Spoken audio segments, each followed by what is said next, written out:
Ramesh YouTube சேனலில் இருந்து கவிஞர் ரமேஷ் ராஜாகி நான் இந்தியா நேர்காணல் பேட்டிக்கு முதுகுலா ஊரை சேர்ந்த பி தாத்தன் எனும் தம்மண்ணன் முன்னாள் நாக்குபெட்டா நலசங்க தலைவர் மற்றும் மேற்கு நாடு சீமை நலசங்க தலைவர் மற்றும் மகாலிங்க தேயிலை தொழிற்சாலை முன்னாள் சேர்மன் ஐயாவுடன் பேட்டிக்கணும் வந்திருக்கின்றேன். ஐயா வணக்கங்க ஐயா. வணக்கம் ரமேஷ். ஐயா எப்படி இருக்கீங்க? நல்லா இருக்க ரமேஷ். இன்னைக்கு நல்லா இருக்கீங்களா? நல்லா இருக்கா. இன்னைக்கு ஓய்வா எப்படி உங்களுக்கு? நான் ஊட்டிக்கு போகலான்ட்டு இருந்தா அதுக்குள்ள நீங்க வந்துட்டீங்க பேட்டி எடுக்கிறேன்னு சொல்லி. சரிங்க. அதனால உங்களுக்கு பேட்டி கொடுத்துட்டு போகலான்ட்டு இருந்தீங்க. போன பேர் கிடைக்கல, அதனால நான் வந்துட்டீங்க. பரவாயில்ல, நல்லதுதான். சரிங்க ஐயா, நீங்க முன்னால நாக்குப்பட்ட ராசன் தலைவராக இருந்தீங்க இல்லையா? அது எத்தனை வருட காலம் இருந்தீங்க? அப்போ உங்களுடைய பணி என்ன, உங்களுடைய சேவைகள் என்ன? நாக்குப்பட்ட நலசங்க தலைவராக 5 வருடங்கள் பணியாற்றினேன்.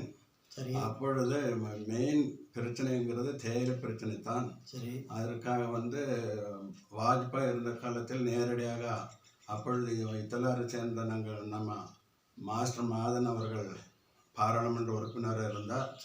அவர் தலைமையில் எங்களை கூட்டி சென்றார். வாஜ்பாய் மாண்புமிகு பிரதமராக இருந்த வாஜ்பாயை கண்டு பார்த்து சென்று தேயிலை பிரச்சனை எடுத்து சொன்னோம். அவரும் எங்களுக்கு வேண்டியதை செய்வதாக சொல்லி அந்த டைமில்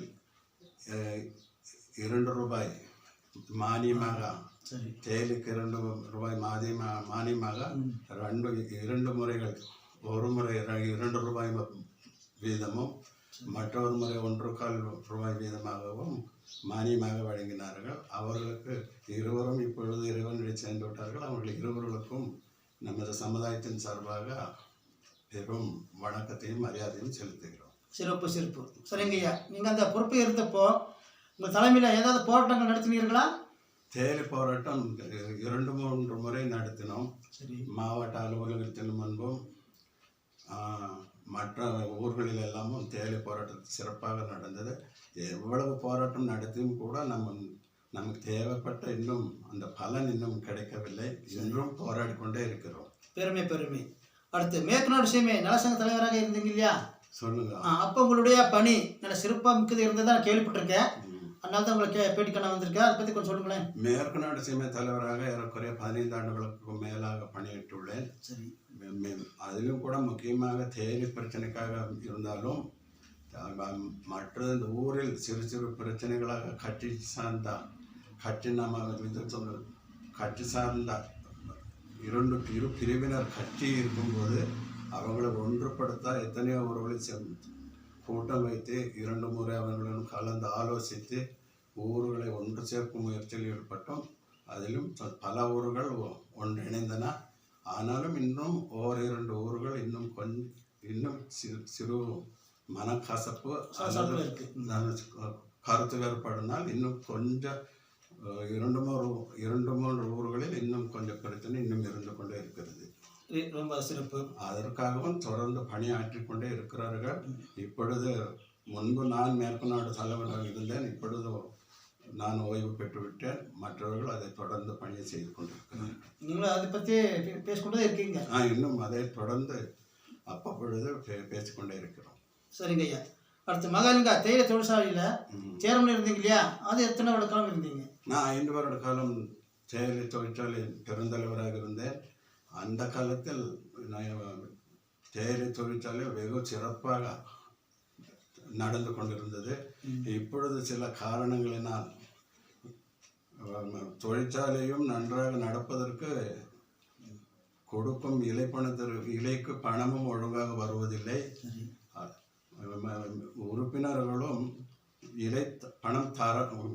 இலைப்பணம் தொழிற்சாலையில் கொடுக்க முடியாத காரணத்தினால் இலைகளை அங்கு போடாமல் வேறு பிரைவேட் தொழிற்சாலைகளுக்கும் சிபி ஏஜென்சிகளுக்கும் போட்டுக்கொண்டிருக்கிறார்கள். அதுவும் ஒரு காரணமாக இருக்கிறது. 2 பக்கமும் பிரச்சனை இருப்பதனால் தேயிலை தொழிற்சாலை தேய்ந்து கொண்டே வருகிறது என்றே சொல்லலாம். சரி சரி. நீங்கள் அப்போதைக்கு நாமினேட்டடா இல்லை அங்கத்தினர்களால் தேர்ந்தெடுக்கப்பட்டவரா? நம் இந்துக்கோ மகாலிங்கத்தை தொழிற்சாலை பொறுத்த மட்டும் ஒவ்வொரு ஊருக்கு ஒரு 5 வருட காலம் யுனானிமஸாக எடுப்பதாக சரி ஏகமனதாக எடுக்கும் பழக்கம் இருந்தது. அப்பொழுது அந்த 5 வருடத்தில் எங்களூருக்கு கிடைத்ததுன்னா நான் தொழிற்சாலை தலைவராக இருந்து கொண்டு வந்தேன். சரி நன்றி ஐயா. எங்கள் சேனலை பற்றி என்ன நினைக்கிறீங்க? சேனல் ஒழுங்காக சிறப்பாக நடந்து கொண்டிருக்கிறது என்று கேள்விப்பட்டேன். இன்னும் சிறப்பாக நடந்து எடுத்து முயற்சி செல்ல எங்களது முழு ஒத்துழைப்பையும் உங்களுக்கு தருவோம் என்று கூறிக்கொள்கிறேன். சரிங்கய்யா. உங்களோட நேர்காணல் பேட்டி 201வது. சொல்லுங்க. 200வது பேட்டி ஒரு நாளுக்கு முன்னாடி முடிஞ்சது. இன்னைக்கு 201வது பேட்டியாளர் எங்கள் சேனலுக்கு. சரி, ரொம்ப மகிழ்ச்சி. சரியா, உங்கள் ஊர் பற்றி முதல் ஊர் பற்றி சிறப்பு ஒரு 2 பேர் சொல்லுங்களேன். எங்கள் ஊர் முதுகுல எங்கள் ஊரில் இருக்கிற 100-120 வீடுகள் இருக்கின்றன.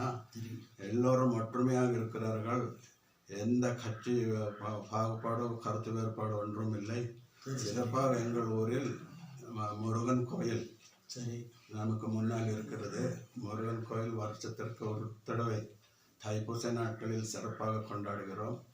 மற்ற நாட்களில் வார நாட்களில் பூஜைகளும் மாச கிருத்திகை போன்ற நாட்களில் பூஜை சிறப்பாக நடைபெற்று கொண்டிருக்கிறது. பொதுவாக சொன்னால் முதுகுல ஊர் ஒரு சிறப்பான ஊர் என்று சரி சொல்லலாம். தைப்பூசத்துக்கெல்லாம் நல்லா கூட்டம் வருமுங்க. தைப்பூசை சுற்றி முற்றி இருக்கிற ஊர்களில் எல்லாத்துக்கும் சொல்லி சிறப்பாக வருவார்கள். ஒரு 1000-2000 பேர்களுக்கு மேல் கூடுகிறார்கள். அன்னதானம் எல்லாம் கொடுப்பீங்க? அன்னதானம் சிறப்பாக நடக்கும். சரி சரி, ரொம்ப மகிழ்ச்சி ஐயா. எனக்காக ரமேஷ் யூடியூப் சேனலுக்காக நேரம் ஒதுக்கி பேட்டி கொடுத்ததுக்கு உங்களுக்கு மிக்க மிக்க நன்றி. வணக்கம்.